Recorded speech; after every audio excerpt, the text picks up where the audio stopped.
যখন চোখ থেকে এক ফোঁটা পানি গড়িয়ে পড়ে তখন দুনিয়ার সকল শব্দ যেন থেমে যায়।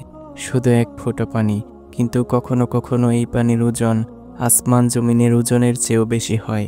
মানুষের চোখের সব পানি এক নয়, কেউ কাঁদে দুঃখে, কেউ কাঁদে কষ্টে, কেউ কাঁদে তাওবায়।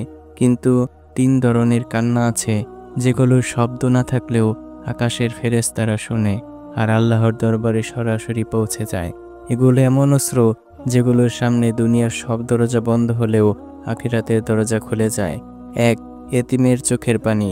এতিমের চোখের পানি কোনো সাধারণ পানি না, এটা ভাঙা হৃদয়ের আর্তনাদ। এটা সেই বুকচাপা কান্না যেটা কেউ দেখে না, কিন্তু আল্লাহ দেখেন। মানুষের কাছে এ কান্না শুধুই অস্ত্র, কিন্তু আল্লাহর কাছে এটি দুয়ার দরজা খুলে দেওয়ার এক শক্তিশালী চাবি।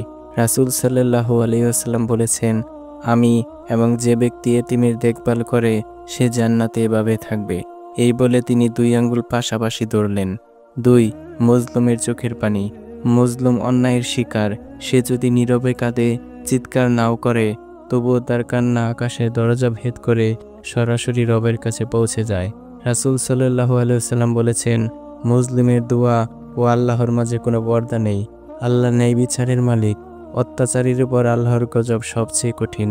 মজলুমের এক ফোঁটা অশ্রু জালিমের সিংহাসন কাঁপিয়ে দিতে পারে। 3. অনুতপ্ত পাপীর তওবার কান্না।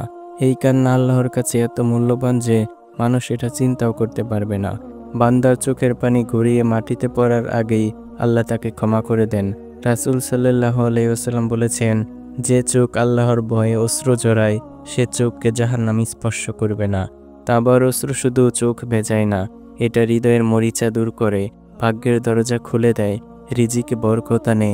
আল্লাহর কাছে ভাঙা হৃদয়ের কান্না হাজার ইবাদতের চেয়েও মূল্যবান। আল্লাহ তাআলা বলেন, নিশ্চয়ই আল্লাহ তাওবাকারীদের ভালোবাসেন।